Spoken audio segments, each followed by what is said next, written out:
my deep slumber has been awoken by an abundance of new Sonic Frontiers stories that I'm gonna cover today. Come on, Jaden. We got a news drop from Game Informer literally every day for the past few days, including today. Plus, a huge drop from Sega PR.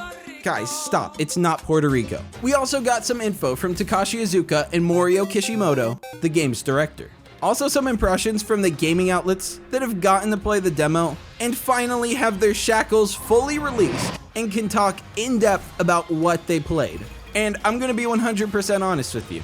There's a lot of really good news here, but there's also some pretty bad news that I unfortunately have to cover. And one of these pieces might actually diminish the entire cyberspace levels as a whole, depending on how severe it is. As well as a couple other pieces of potential downers, but don't worry your little head, bud, as it's mostly positive news, and the negative parts are timestamped below, as well as everything else, for my ADHD homies that can't sit still for over 8 nanoseconds. And not gonna lie, Iizuka was really funny. Might I say, kind of adorable in this interview. Cute. So with lots to cover, you know what you gotta do, right?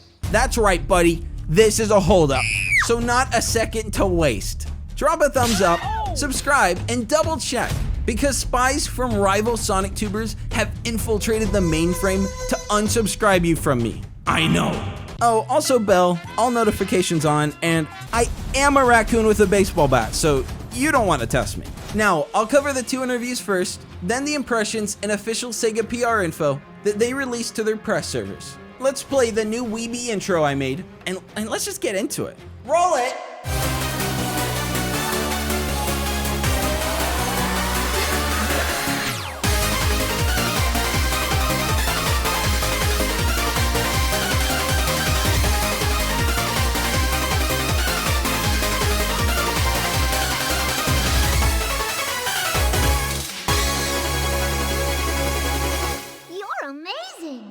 Alright, so let's start with the most important parts from the 2 interviews that just dropped. I picked out the most significant parts, as well as the hashtag cute Takashi moments.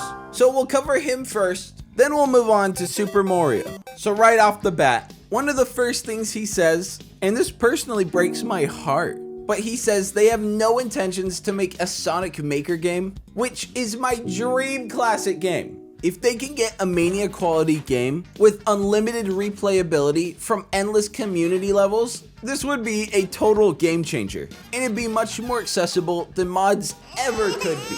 He confirms that there's not only no Hypersonic in this, but it's also not planned for any future titles. This is something I totally expected, as it diminishes Supersonic simply by existing. And its bright flashing colors have previously been the center of controversy, something most brands want to avoid. Iizuka says he can't answer how many Starfall Islands there are yet, also isn't able to elaborate on any Minecraft biomes we haven't seen yet. How many Starfall Islands are there? I can't answer yet. What are 3 biomes that we visit in Sonic Frontiers? There is a forest, a mountain, waterfall, but I can't answer anymore. And this is a good thing, because it cements in my mind the idea that there's going to be multiple playable islands, which we've heard from multiple third-party sources now, and this is only the first one we're seeing, which makes sense. Obviously, Green Hill is the first cyberspace level, as it's not only the iconic first Sonic stage, but also is a perfect place for an easy tutorial level. Do you visit every Starfall Island in Sonic Frontiers? Of course, yes. This mystery is super enticing about Frontiers, and I'm hoping they can keep this up all the way till release. At least mostly. Maybe show the second one eventually when you announce there's more, but I definitely don't want them to go too much in depth into each one, as that would spoil a lot of the magic that they're clearly trying their best to suppress. Which rhymes.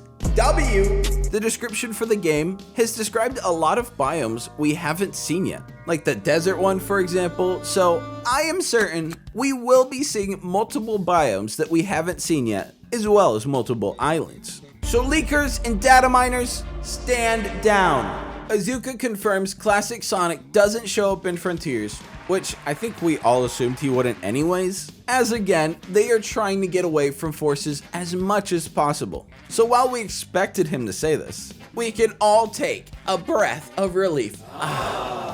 While there is 2D stages, which I'll get into later, and it's not good, but there's still going to be modern Sonic.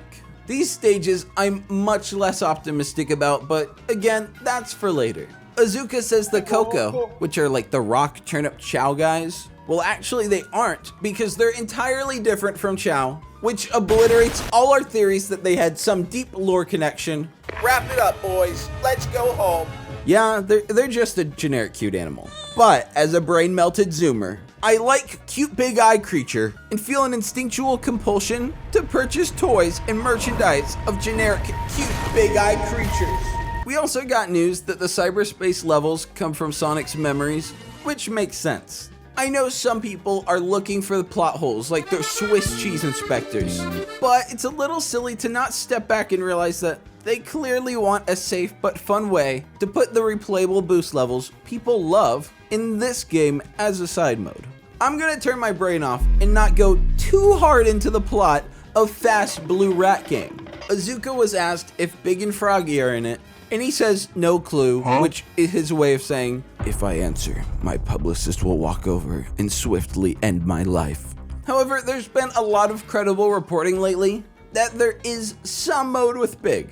Now, I haven't personally seen anything myself that confirmed it, and this comes from a data mine leak where Big was in the file names, but in my mind, this is very likely referring to the size of an asset. You know, like big, like the size of an object. Go on your computer right now, search Big across your PC. There's gonna be tons of files named it. I'm certain Big the Cat is not in all of those programs.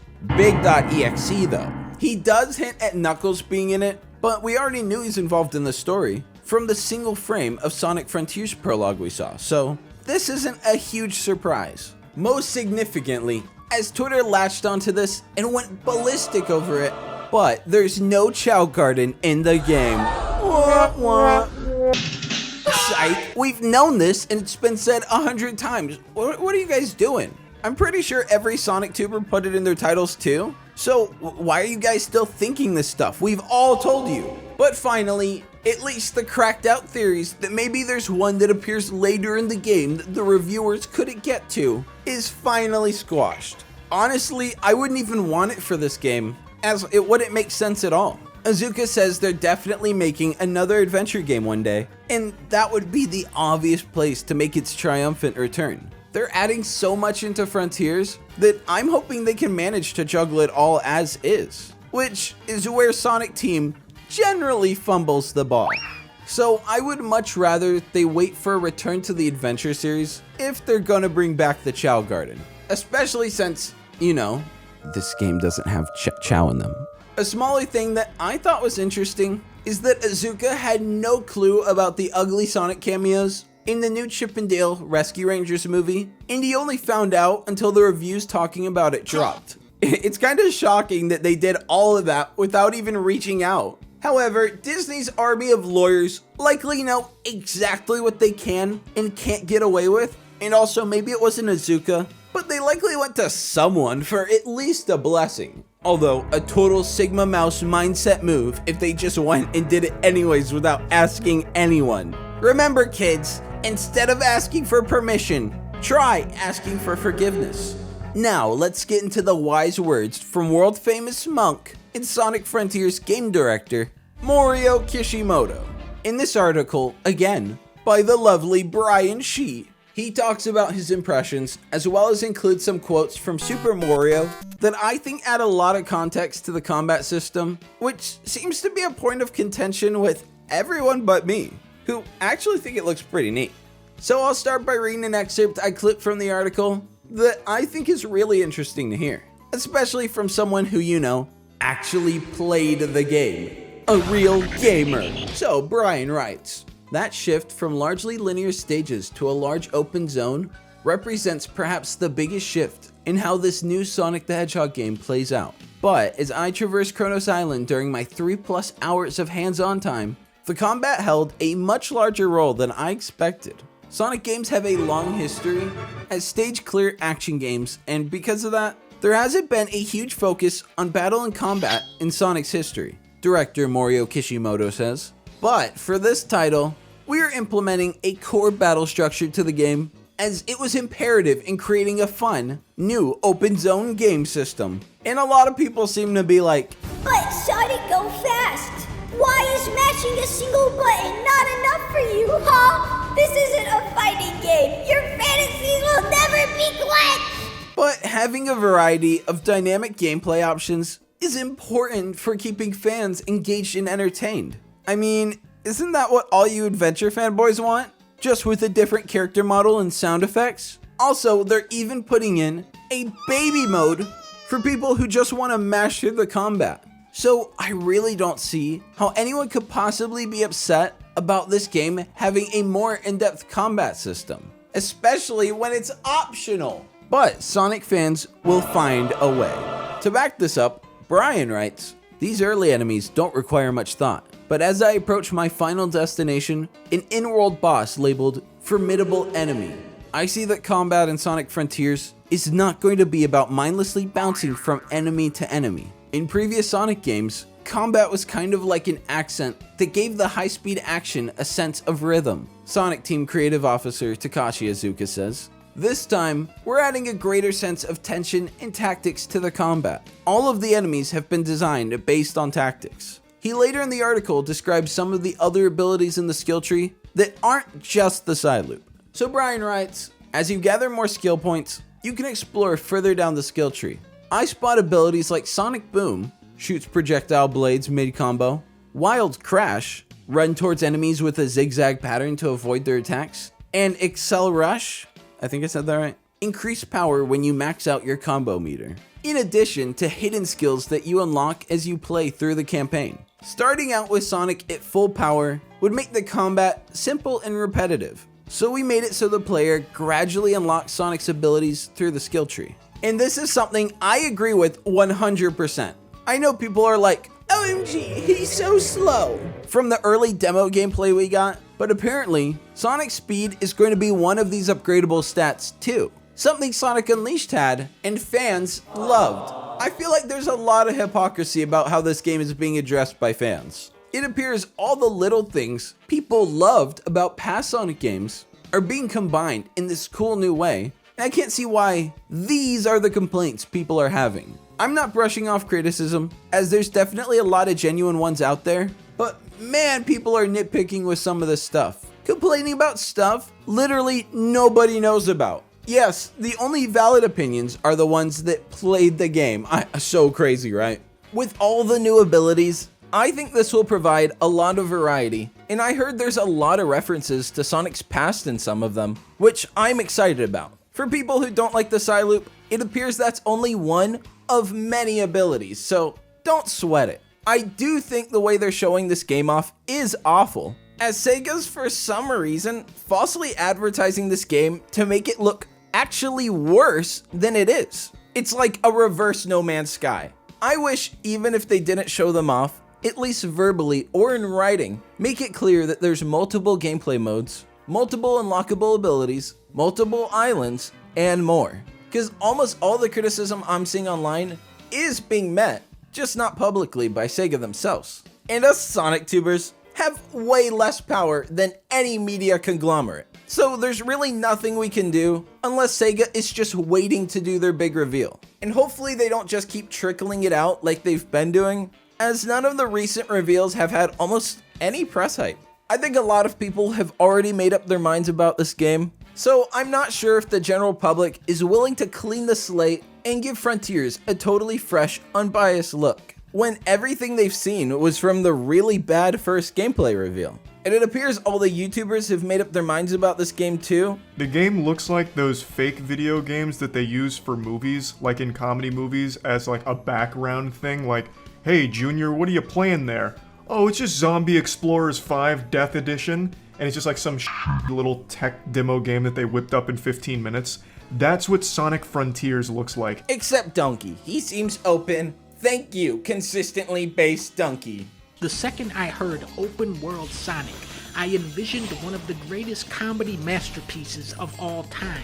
Looking at the gameplay, I am very disappointed that Sonic is not constantly clipping through the terrain.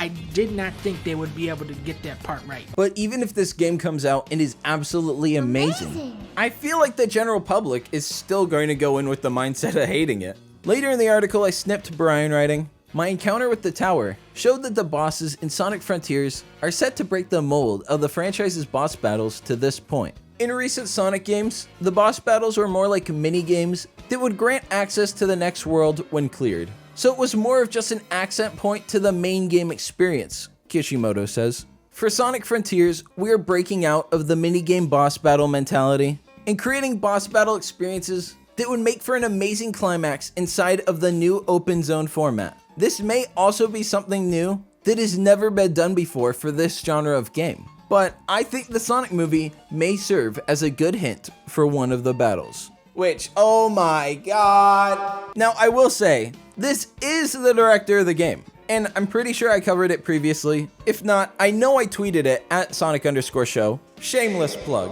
But the director of Sonic Frontiers said in an interview recently that to this day, he hasn't seen Sonic Movie 2 yet. Which I know it's not out in Japan, but like, he's the Sonic game director. Someone's subtitle the film. Can they not pay an intern like $30 to translate the subtitles for him? He hasn't seen the movie? That aside, I assume he does know all the story bits and spoilers, although it would be hilarious if he somehow managed to avoid all of that. So with that knowledge, I assume he's talking about something similar to Robotnik's ship from the first movie, as we do know Eggman plays a role in this. It would also make sense if he's referring to the Sonic Movie 2 boss, and as much as I would want that, I don't think it's what he's referring to here. I mean, dude has literally publicly said, "I haven't seen the movie." So, big doubt. I know, so sad. F's in the chat, boys.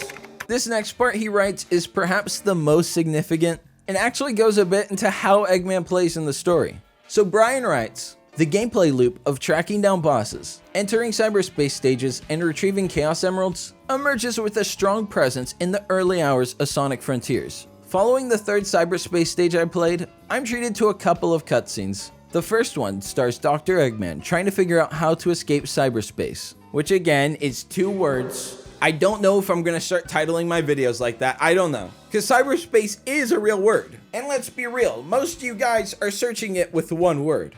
But is that gonna change? Oh, God, why do you do this to me, Sonic Team? While the second cutscene has Sonic in his own predicament. An enormous creature known as a Titan looms over the blue blur. Which, quick aside, I can't believe the leak was so right that even the phrasing of Titans is accurate. Like, I've been calling them Titans for months. That's insane.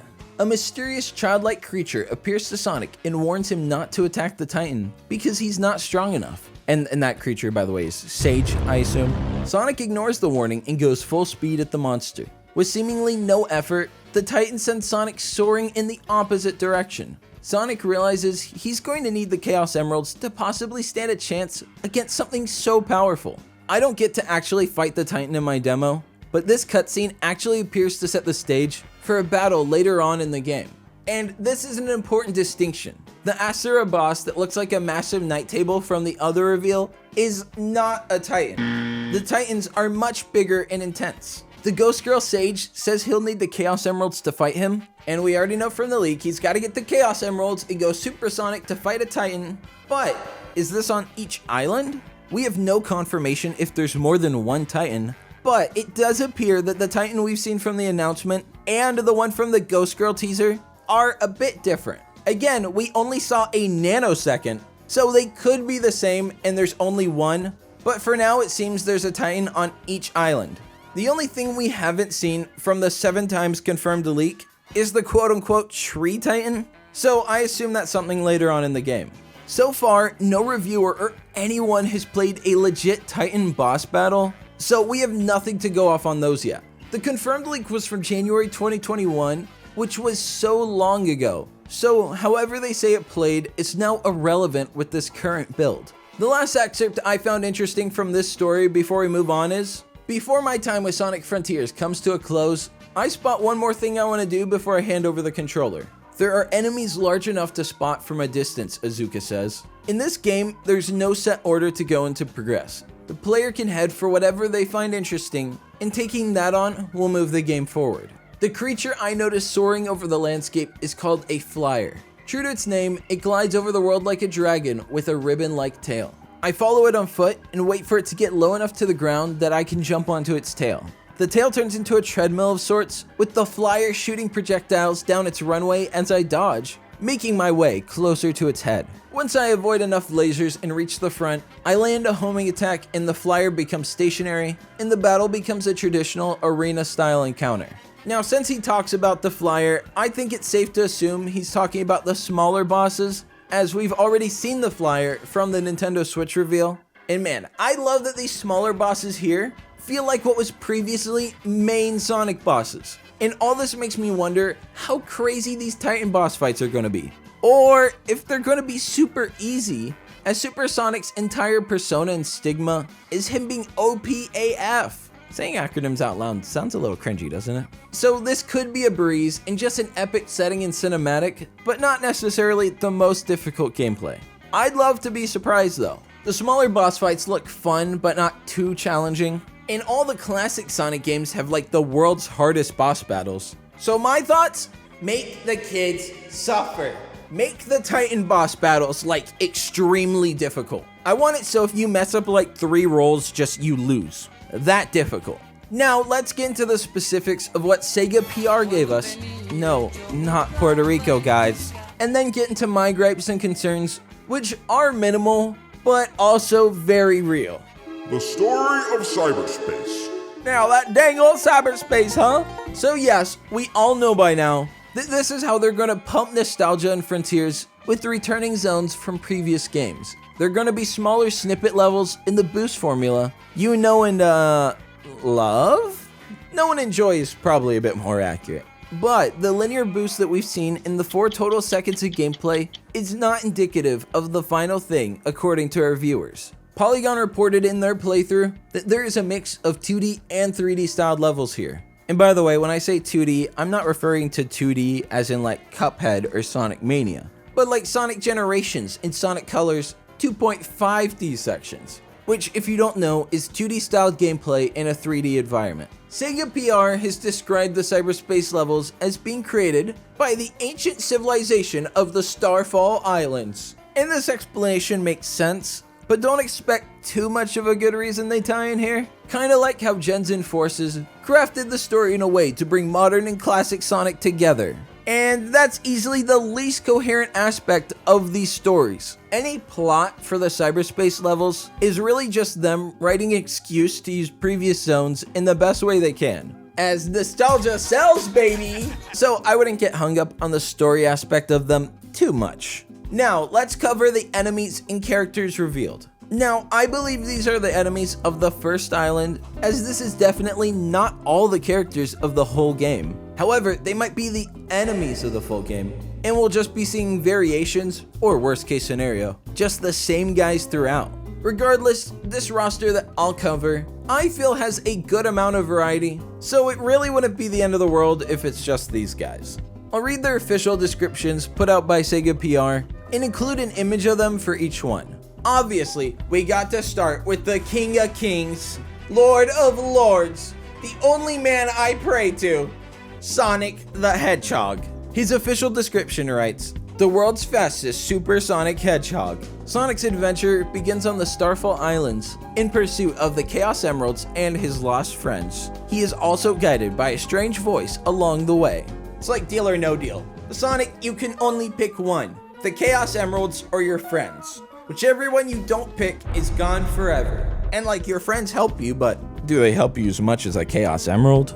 Next is Sage, aka the ghost girl we've been hearing about since the first leak. It says, a mysterious girl that appears across the Starfall Islands. Throughout the story, she cautions Sonic to leave the Starfall Islands despite his mission to find and save his friends. Wow, how deep. I'm 14 and that changed me forever. Now let's get to the enemies. First is the soldier, like TF2. This enemy spawns in groups and attacks in a jabbing motion with both hands. But what I'd really like to see is the soldier hit it with no hands. Ooh. Second is the banger. It's actually called the banger. Oh my god. Whoever was making these enemies was really down bad, man. A wheel-like enemy that rushes towards Sonic once he's detected and attacks at high speeds if provoked. The third enemy is the Cyclone, which is actually a better name than Cyloop, and they should have just called that the Cyclone and gave this a whole new name. Sega, hire this raccoon. The Cyclone is a floating enemy causing damage with attacks that appear as electric tornadoes. The fourth is the Shella. I thought it was Sheila at first, but it's Shella. An enemy protected by a hard shell that attacks at a distance with a boomerang type move. Sonic's attacks cannot penetrate the hard shell, but other methods such as the Cyloop can catch this enemy off guard. Last is the Bubble, or as I call him, The Bubba. an enemy formed by a group of spheres that attack Sonic with electricity. Now let's get into the bosses. There's only 3 listed, and I'm certain there's more. The only one that I'm certain there isn't is the Boss Baby. I'm certain the Boss Baby is not a boss in Sonic Frontiers. I know. And more F's in the chat, boys. I assume these will be single instance occupancies, and there's not going to be duplicates of them. However, it's totally possible there is tons of copies of the boss, which could be cool if done in a way like Halo. I know, Jaden, another Halo comparison. But in Halo, like the Scarab's like the big thing. Boom, the Scarab, whoa.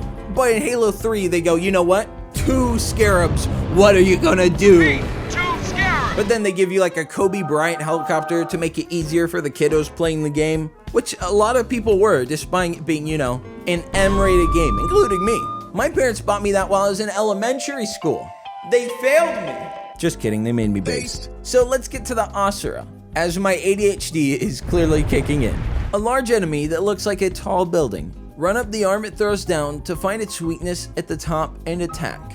The Tower, an enemy composed of various stacked parts. Its weakness is at the top of its head, so Sonic will need to figure out how to destroy each stack to get to it. Which, I hope they never have a boss fight where there's a duplicate pair of them, Like in Halo? because I don't think Sonic wants any involvement with the taking down of twin towers. Let's get to the ninja, aka Tyler Blevins. Tyler is an enemy with high-speed attacks, reminiscent of the fighting style of its namesake. Can block incoming attacks and strike with shadows of itself. Sonic fans be like, oh, Shadow? Oh. And now, the bad part.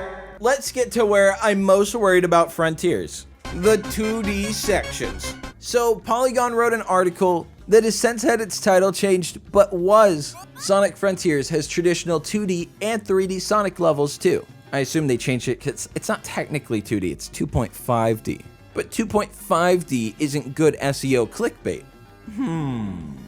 This was written a little bit ago, but I've been gone and haven't covered it. And I think it's definitely something worth keeping in mind, because it's not subject to change. So Polygon writes, but within those open zones are portals that transport Sonic to Cyberspace, an alternate dimension where he gets to sprint, grind, and jump through traditional 2D and 3D Sonic levels that are actually quite fun. And from what we've seen so far, Sonic Team has seemingly improved every gameplay aspect they struggled with before in a big way. But with them having never really nailed the 2.5D Sonic gameplay, or even come close to it, this is easily the aspect I'm the most worried about. From everything between Sonic 4 to Sonic 4 Says, there's something about the 3D engine that simply doesn't work with Sonic's 2D physics in that environment. Even in the Sonic titles that fans enjoy, like Sonic Colors and Sonic Generations, these sections are widely considered to be the worst parts of those games. Now, I love the 2D Sonic games, and hope they someday make another return to that formula, as Mania was a massive success. And I am hoping for the best with these 2.5D levels, but I'd be straight up lying through my teeth if I said I think this part's gonna be executed well. And I would love for Sonic Team to prove me wrong, but again, they've never even come close to nailing this aspect. So I'm gonna have to see to believe. Next order of business. I also wanted to cover a bit more about the combat and gameplay modes as well. I covered the announcement of the 2 battle modes in my last video, and I don't want to regurgitate info since most of you have already seen that video. And you know, go check it out if you missed it. Because the info in this part is almost a direct continuation of that one. But basically for the combat, there's 2 gameplay modes that it'll ask you to choose from. There's an attack mode and a fast AF mode. And with the attack mode, there's also an accessibility feature that's baby mode for those who don't want to play the game the way it's intended, and it's just too much to make their brain work 5% more and pull off satisfying attack modes. It's just too much. So basically, you turn on auto mode, and it does some generic combos for you, and all you have to do is attack with a single button. That's like playing Guitar Hero and not hitting the notes, but just doing the beginner one where you just strum along. No offense to the babies out there, but accept your calling in life. If you're able-bodied, you should feel ashamed that you're a stupid little pea baby and you can't hit more than one button in a video game. And there's nothing wrong with that. I love you for that. It'd be really funny if they changed the name of this mode from Auto Mode to Balan Wonderworld Mode. We also know there's a very wide-ranging skill tree that you can upgrade, and this will be so exciting. It's gonna be weird because we're all gonna wanna cover Frontiers day one, but TBH, a lot of this you're gonna wanna experience yourself and not be spoiled. And I know playing a game is very different from seeing someone play it, but it does take away a little of the magic seeing it revealed in this way. So I'll cover anything publicly released as everyone else will, but really it's on Sega to be better about watching the files included in public outputs to prevent data mine leaks and continuing their current efforts to stop leaks as well. I personally really hope they keep many of the mysteries of this game alive. Many people have been upset by the fact that there have been very little showings of Sonic Frontiers gameplay so far, but with how hard they're hammering in the mystery aspect here, I actually appreciate the amount we've seen. Only thing I would have done differently is release them quicker together so the public doesn't have time to stew and think it looks bad. And most importantly, I would have waited till Origins releases or after, as because of all the Frontiers releases, Origins was like barely even a focus in the community, despite it being a Sonic game release, and an actually quite decent one at that. Very poor rollout of Frontiers so far, but again, we are still quite a bit of ways from release date. And you also have to realize that Sonic Frontiers will be releasing around God of War Ragnarok, which still hasn't gotten a full gameplay reveal yet. So at least we've actually seen a bit more here with Frontiers. And I have no clue when the next reveal is, or even the full story trailer for that matter. But at this rate, it's gonna be any day now. Make sure to double check you're subbed and belled, like Delphine, and go catch me on the only place I've been consistently posting, Sonic_show on Twitter. They kept dropping daily things, so there's so much I had to combine to make this video. And obviously I'm recording it, so I don't know how long the edited thing is, but man, this recording's going long. I'm in 1:19, oh my god. Drop a like if you liked, lots of love, and a big peace to you. A big peace to thou with a big peace. Peace! Going ghost, I got e-girls on my boots. Going ghost, I got e-girls on my boots. Goth girls clinging to my boots. Goth girls clinging to my boots. Raccoon Nation, yeah, we looking cute.